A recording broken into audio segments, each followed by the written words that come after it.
बंदो गुरुपद कंजे कृपा सिंधु नररूप हरि महामोह तुम पुंज जासु बचन रवि करनी कर धन्य धन्य सतगुर सुखदार महिमा कही न जाए जो कुछ कहो तुम्हारी कृपा मौतें कछु न बसाए। अव्यक्त रूप में प्रातः स्मरणीय अनंत श्री विभूषित परम पूज्यपाद सदगुरु महाराज के चरणों में कोटि कोटि नमन। विशिष्ट गुरुजन, उपस्थित सत्संग प्रेम महानुभावों, माताओं एवं बहनों, सभी के अंदर में बैठे हुए परमात्मा को कोटि कोटि नमन। महापुरुष की वाणी है, मनुष्य जीवन की सफलता भगवत प्राप्ति में है। यह तन बार बार मिलने को नहीं है, इसलिए आगे की यात्रा के लिए अभी से भगवत भजन रूपी धन संग्रह करो।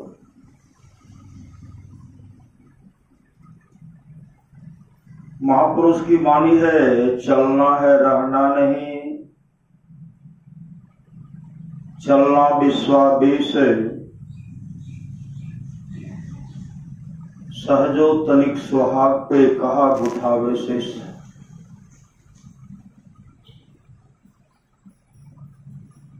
शरीर की नश्वरता पर विचार कीजिए, कब है नहीं है इसका कोई ठिकाना नहीं।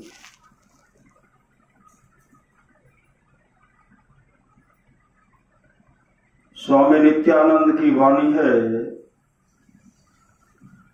किस पर करत गुमान रे मन मान हमारे,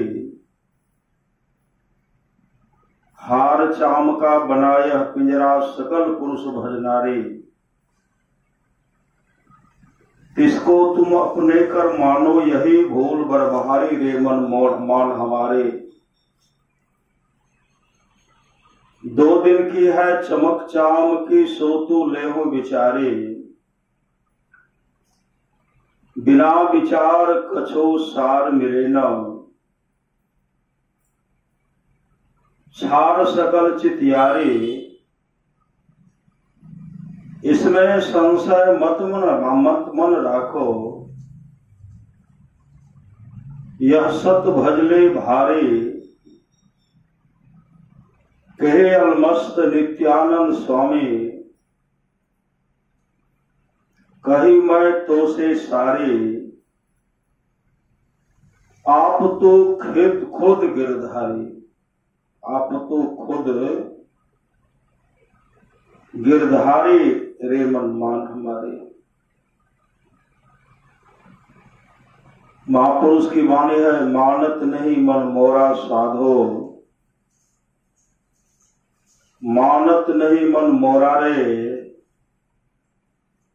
बार बार तो ही कहीं समझावो, जग में जीवन थोड़ा रे।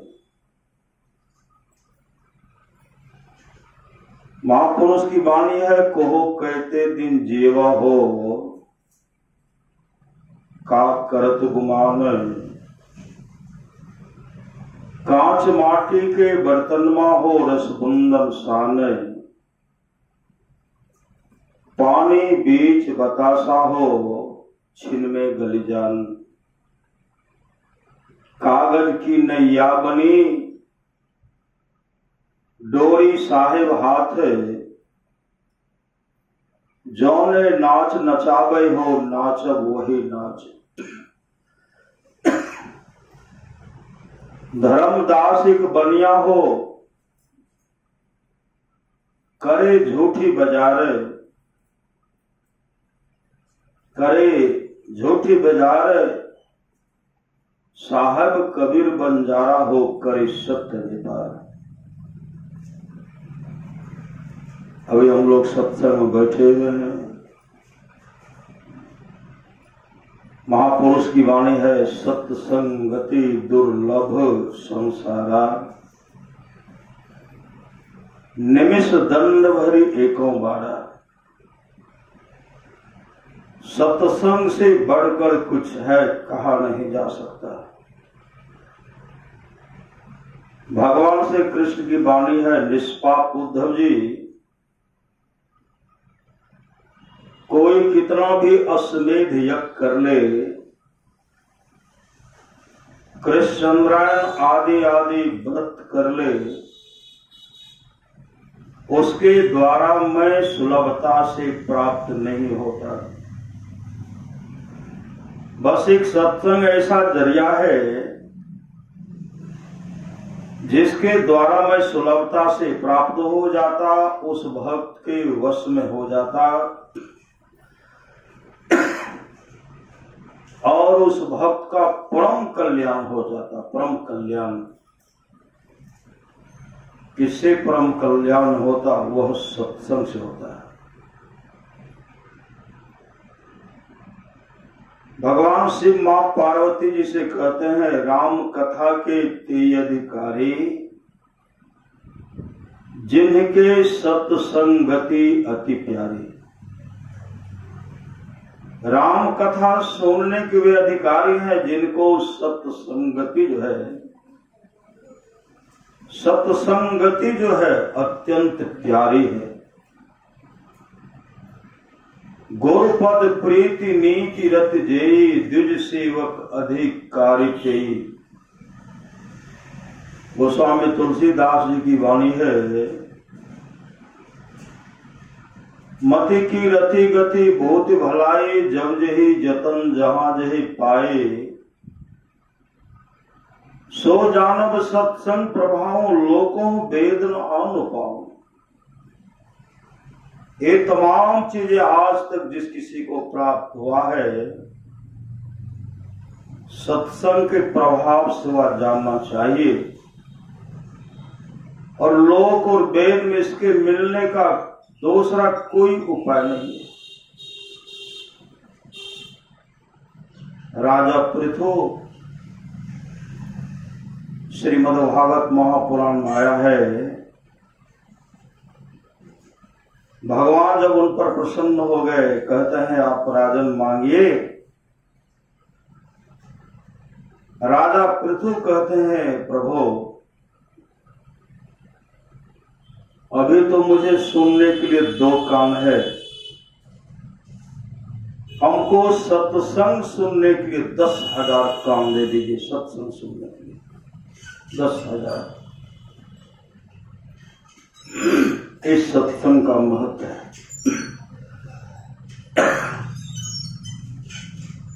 महापुरुष की वाणी है, कल्याण चाहते हैं, जागो जागो गुरुपद लागो,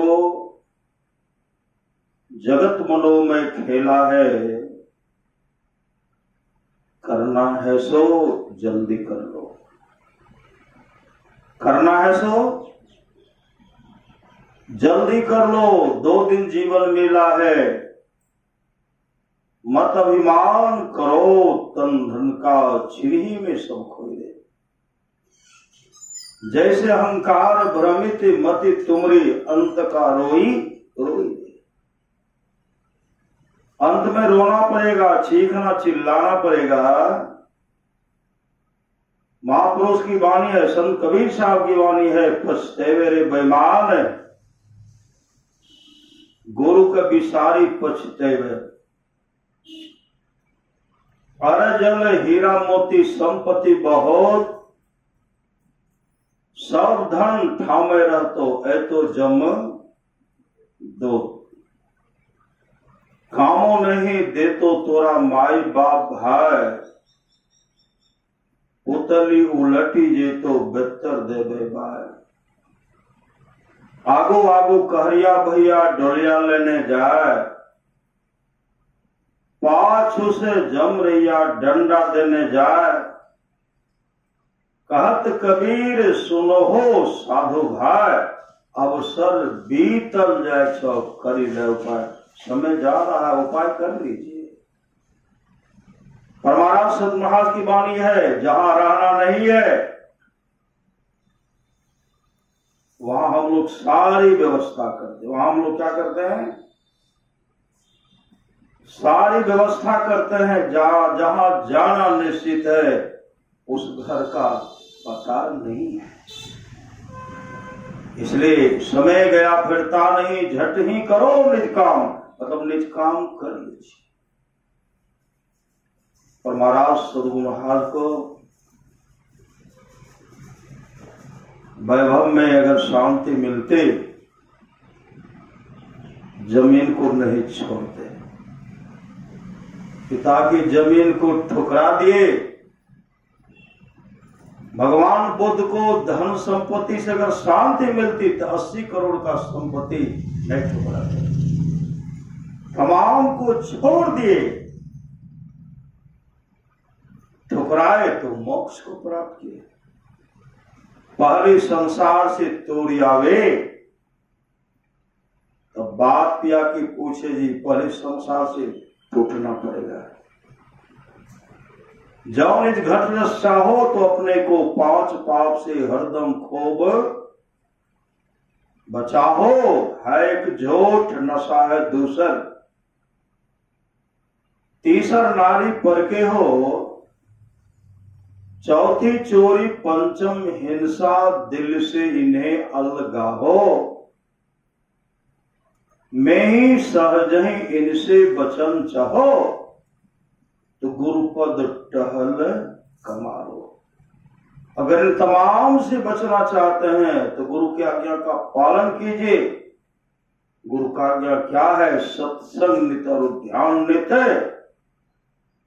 रहिए करत संलग्न हो। आप लोग जानते होंगे ब्रह्मा जी ब्रह्मलोक में सत्संग करवा रहे थे। उस सत्संग में एक गंधर्व जो अपने पत्नी से बात करते थे, गप करते थे। ब्रह्मा जी देख रहे थे। ब्रह्मा जी से रहा नहीं गया, ब्रह्मा जी को श्राप दे दिए। दुष्ट, जो सत्संग बहुत दुर्लभ है, उस सत्संग में गप करते हो, बातचीत करते हो, जाओ गंधर्व लोक से तुम्हारा पतन हो जाएगा। इस गंधर्व के पद पर हो, तुम यहां से तुम पदच्युत किए जाओगे और मृत्यु लोक में ऐसी दुखियारने के कोख से पैदा लोगे जहां रहने के लिए घर का अभाव होगा, पहनने के लिए वस्त्र का अभाव होगा, भोजन का अभाव होगा। गंधर्व गिड़गिड़ाते हैं, महाराज यह श्राप वापस ले लीजिए। ब्रह्मा जी ने कहा, तूने सत्संग का अवहेलना किया, अनादर किया, मेरा श्राप तो लगेगा ही। गंधर्व कहते मेरा कल्याण कैसे होगा? ब्रह्मा जी कहते जिस दिन तुम सत्संग करोगे, जीवन में सद्गुरु धारण करोगे, तुम्हारा परम कल्याण होगा। उसी समय गंधर्व का पदच्युत होता है। मृत्यु लोक में दुखियारनी मां के कोख से पैदा की, जहां रहने के लिए घर का अभाव था, गरीब के घर में पैदा लिए। पिताजी संसार से चलो से, मां दूसरे के यहां चौका बर्तन करती थी, दूसरे के यहां चौका बर्तन करती थी।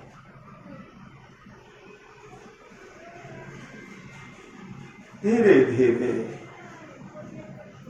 मां जहां काम करती थी, काम पर जाती थी, बच्चा हमेशा रोते रहता था, रोते रहता था। मां जब काम पर से आती थी तो देख क्या रही है, तो बच्चा रो रहा है। मां कहती थी मैं करूं तो क्या करूं, तो ऐसे दुखियारनी के कोख से पैदा लिया है, काम नहीं करोगे तो काम क्या। मेरे लाल तू चुप हो जा, लेकिन रोता, चुप कैसे होते, रोते रहता। धीरे धीरे मां जहां काम करती थी, अपने पुत्र को भी ले जाकर वहां जाने लगी। लेकिन उस घर में बराबर सत्संग होता था, बराबर उस घर में बराबर सत्संग होते रहता था। महात्मा जी जब प्रवचन करते थे तो शांत चित्त होकर के सुनते थे। क्यों सुनते थे कि साधारण बालक नहीं थे, गंधर्व लोग के वासे थे। धीरे धीरे 4 वर्ष का हो गया। महात्मा जी कहते थे बालक कमंडल लाओ, झट ला देते थे, विलंब नहीं करते थे। एक काम करो, वो काम करो, झट कर देते थे, विलंब नहीं करते थे। धीरे धीरे 15 वर्ष का हो गया, दीक्षा ले ली, भजन भेद लिए। अब चाहते हैं कि हम तो गंधर्व लोक के वासी थे, यहां कब तक भटकता रहूंगा। वो क्या कि घर से निकल गए। घर से जैसे निकलते हैं, जंगल में जाकर के कुटी बनाए, आश्रम बनाए। आश्रम बना करके ध्यान भजन करने लगे। एक दिन की बात, वो ध्यान बैठे हुए थे, बगल हो करके आहट हुई कि कोई लगता है कि जा रहे हैं। वो निकल गए, बहुत दूर चले गए। जब ये ध्यान से निवृत्त हुए, आगे क्या देखते हैं कि महात्मा जी जा रहे, महात्मा जी जा रहे। दौड़ पड़े, वहां दौड़ पड़े, वहां गए, उनके चरण में लिपट गए। महात्मा जी उनको उठाते हैं और कहते हैं कौन हो जी। तब वो कहते हैं महाराज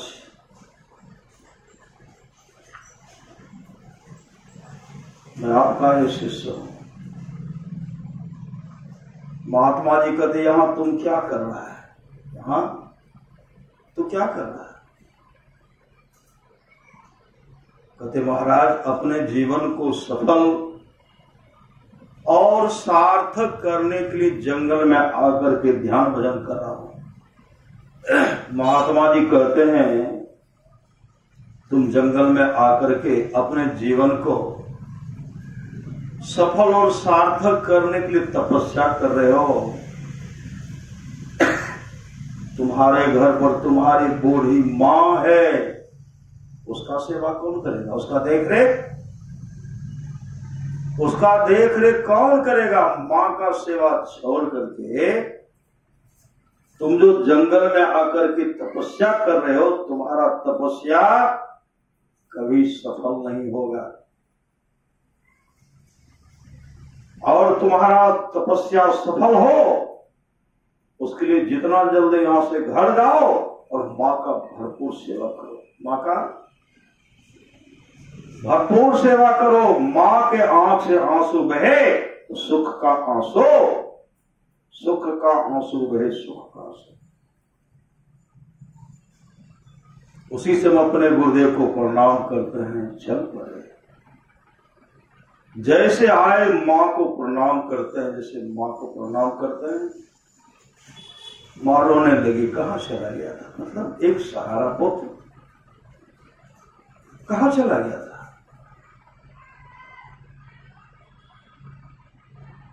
माँ जार बेजार रो रही है, एक बालक भी रो रहा है।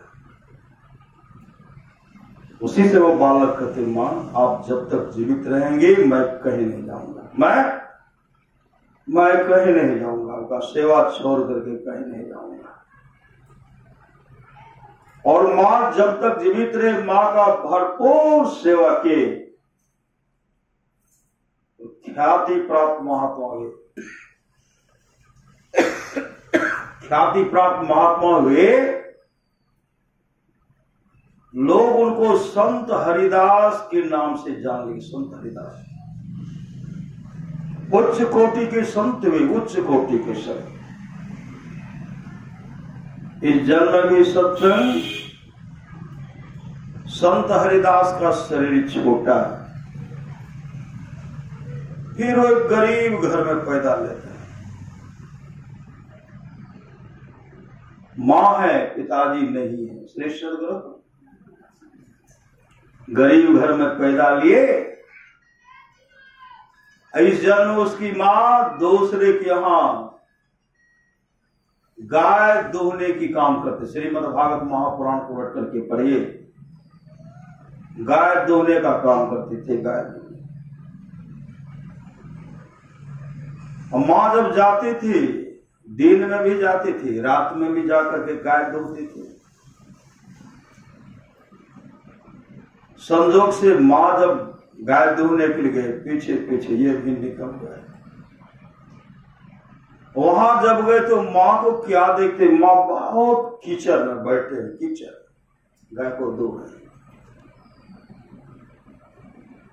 उसी समय वो बालक कहते, मां अब मैं आपको किसी के यहां गाय दूहने के लिए नहीं दूंगी। मां कहने लगी, बेटा भरण पोषण तो इसी से होता है, गाय तो दूहना ही पड़ेगा, काम नहीं करोगे तो खाओगे क्या?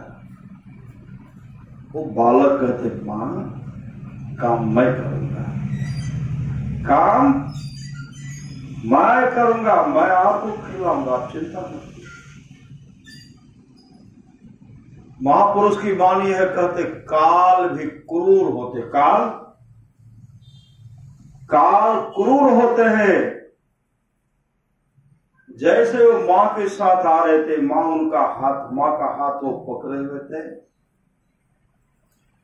आगे जब बढ़ते हैं, एक विषधर सर्प था, मां को डंस कर दिया। मां को जैसे डंस करते हैं, मां उसी समय अचेत पृथ्वी पर पड़ गए। मतलब मां की मृत्यु हो गए। कुछ ही क्षण में, कुछ ही देर में मां का शरीर के अंदर में वह विष जो फैला, पूरा शरीर काला हो गया, काला। और उस अवस्था में किनका सहारा लेते? महापुरुष की वाणी है, देख लिया दुनिया का सारा नजारा, ना हम किसी के ना कोई हमारा। झूठी है दुनिया, झूठी ही बातें, झूठी है प्रीति, झूठी है रातें, झूठा है ये संसार सारा।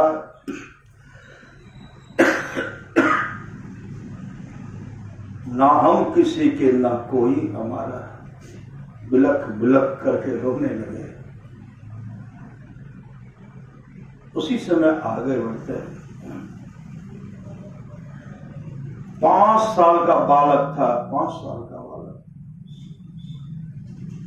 घोर जंगल की ओर बढ़ गए। कहां जाऊं? गोस्वामी तुलसीदास ने कहा, जाऊं कहां तेरी चरण तुम्हारे काको नाम पतित पावन जग के ही अति दीन प्यारे, जाऊं कहां तेरी चरण तुम्हारे। कौन दे बड़ाई बिरद हित, हटी हटी अधम उधारे। खग मृग व्याध पसान, बिटप जल जवन कवन सुर तारे, जाऊं कहां तेरी चरण तुम्हारे। जिस तरह गोस्वामी तुलसीदास जी कहते हैं, प्रभु आपको छोड़ करके कहां जाओ। देव दनुज मुनि नाग मनुष्य माया विवश विचारे, तिनके हाथ दास तुलसी प्रभु, कहा अपन को हारे, जाऊं कहां तेरी चरण तुम्हारे। गोस्वामी तुलसीदास जी प्रभु की शरण गए, प्रभु श्री राम को दर्शन दिए और वो बालक इस जन्म में वो देवर्षि नारद बन गए। श्री सदगुरु जा रहे हैं, प्रभु के दर्शन के लिए जा रहे हैं, आगे बढ़ रहे हैं। बढ़ते बढ़ते बढ़ते घनघोर जंगल चले गए। एक विशाल वृक्ष, उस वृक्ष के नीचे बैठ करके जो बिलख बिलख करके रो रहे थे, प्रभु का चिंतन कर रहे थे। उसी समय परमात्मा का साक्षात्कार उनको हुआ। श्रीमद्भागवत महापुराण को उलट करके पढ़िए, परमात्मा का साक्षात्कार हुआ। परमात्मा का दर्शन के दर्शन जब किए तो उनके मन में हुआ कि अब प्रत्येक दिन इस तरह का दर्शन होगा। उस दर्शन की ललायत है, वही दर्शन, उसी रूप का फिर मुझे दर्शन हो, ललायत है, लेकिन उस रूप का दर्शन पुनः नहीं हुआ। जब बिलख बिलख करके रो रहे हैं, उसी समय आकाशवाणी भी है, बालक अब इस जन्म में तू मेरा दर्शन नहीं कर सकती। इस जन्म में तू मेरा दर्शन नहीं कर सकते, लेकिन मेरा दर्शन हुआ, मतलब परमात्मा के बाद मेरा दर्शन तुमको हुआ। इसके लिए अगले जन्म में तुम अपने आप को पूर्ण साक्षात्कार कर लोगे। उसी समय तो बैठे हुए थे, चल पड़े, महाप्रलय हो गई। श्री सदगुरु महाप्रलय जब हुई तो सब जा रहे, सब जा रहे, सब ब्रह्मा जी में समा रहे। ब्रह्मा जी में देखते ऋषि मुनि सब जा रहे, ये तो बगले में थे। श्री सदगुरु ये भी प्रवेश कर गए, प्रवेश कर गए तो ब्रह्मा जी समाधि में बैठे हुए, समाधि महाप्रलय हो गया ना। जब पुनः सृष्टि हुई तो सब जो ब्रह्मा जी से निकल रहे थे, ऋषि मुनि सब, ये भी पट ब्रह्मा जी से निकल पड़े। निपक निकल करके ब्रह्मा जी के सामने खड़े हैं, ब्रह्मा जी के चरण नतमस्तक हो गए। उसी समय ब्रह्मा जी उनके पीठ को थपथपाते हुए कहते, जाओ आज से तुम मेरा मानस पुत्र के रूप में जाने जाओगे। इस जन्म में भी नारद पुनः जब हुए तो वही हो गए देवर्षि नारद, देव ऋषि नारद हो गए। देव ऋषि, देव ऋषियों मतलब देवता के ऋषि हो गए। श्री सदगुरु सब उनसे सलाह लेते थे। आप लोग जानते होंगे, कभी इनके मन में भी था माया देखने का। इनके मन में प्रभु माया नहीं दिखाते हैं। अर्जुन भी चाहते थे प्रभु एक बार माया दिखा दीजिए, भीम भी चाहते थे एक बार माया दिखा दीजिए। कहते माया आप दिखलाते, दिखाइए।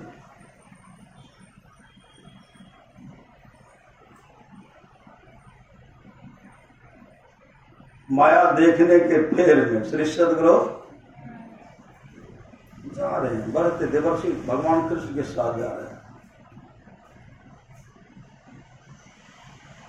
कभी भगवान कृष्ण के साथ, कभी भगवान राम के साथ। अर्जुन भी भगवान कृष्ण के साथ जाते थे।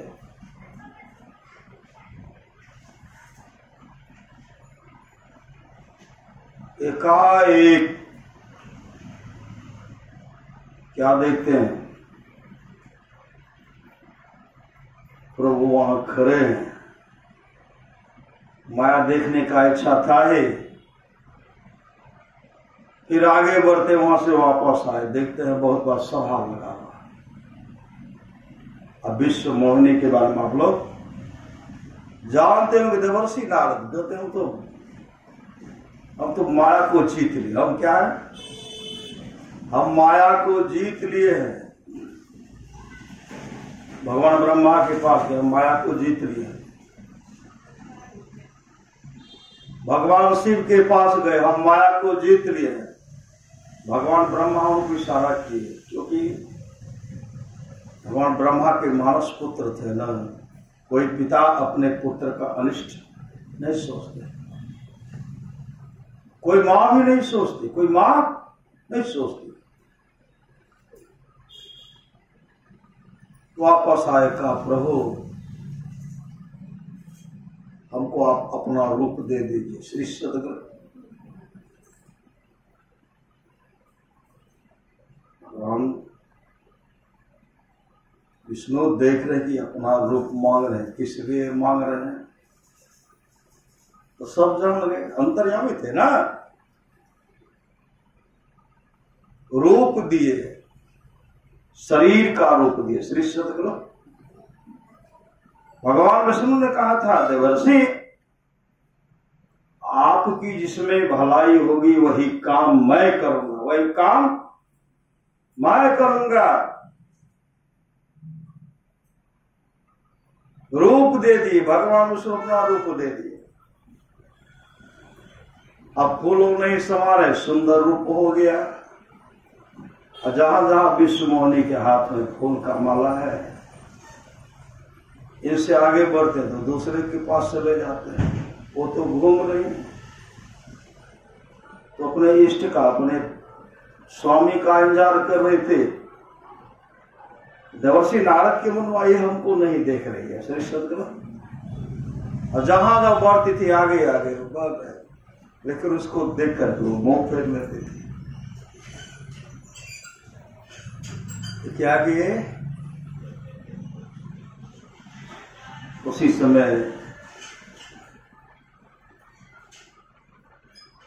भगवान विष्णु आए, राजकुमार के रूप में, उन्हीं के गले में वरमाला डाल दी।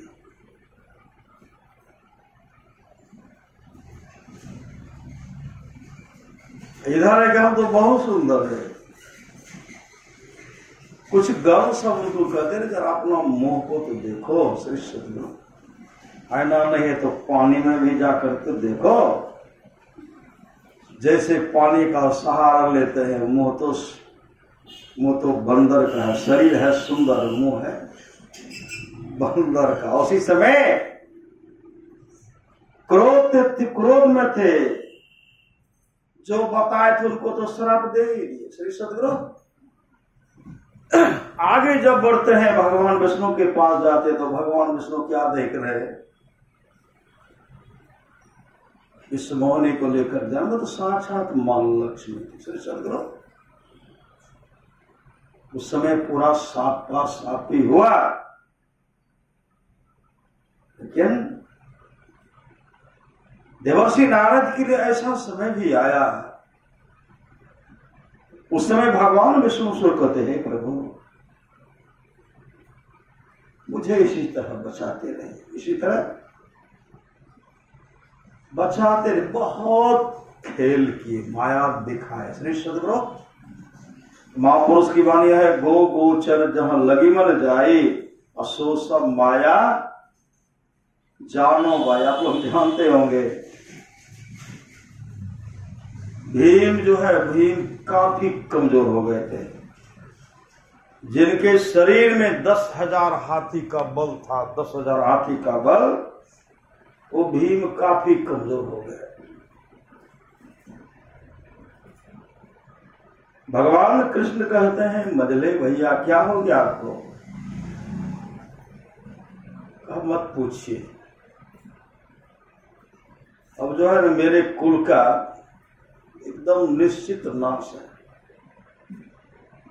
हम सब भाई आपस में मर मिटेंगे। क्या हुआ क्या?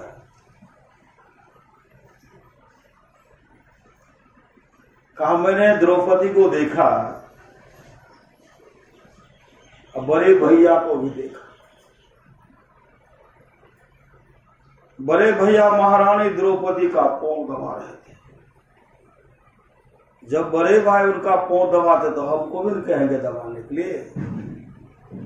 अर्जुन तो दबा देगा, नकुल सहदेव तो दबा देगा, हम तो बर्दाश्त करेंगे नहीं।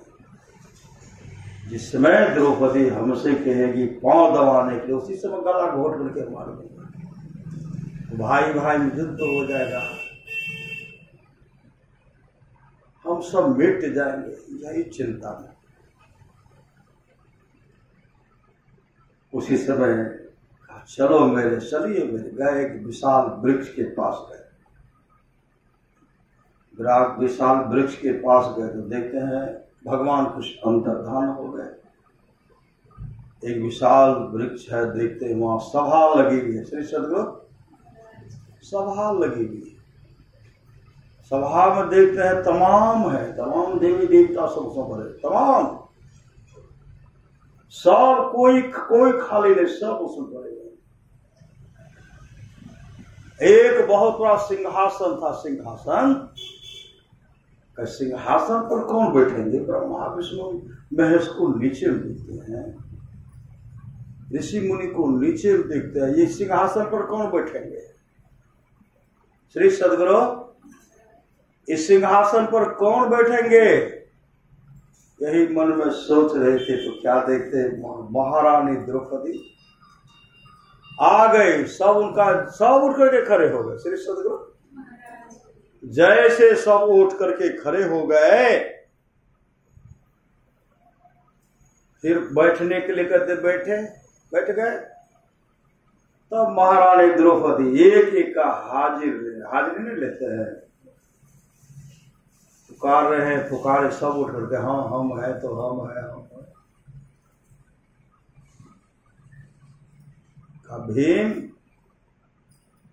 भीम तो यहां माया देख रहे थे। श्री सद्गुरु भीम कहां थे? भीम विशाल वृक्ष पर बैठे थे, ऊपर बैठे, ऊपर। भीम कहां बैठे थे? विशाल वृक्ष पर भीम बैठे हुए थे, ऊपर में भीम बैठे हुए थे।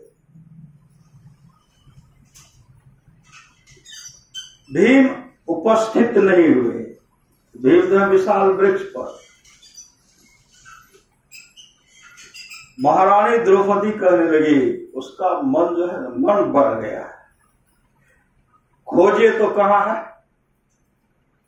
सिपाही सब ढूंढने के लिए निकले, होगा अब तो पकड़िए लेंगे। श्री सद्गुरु उसी से वो ऊपरे से कूद गए,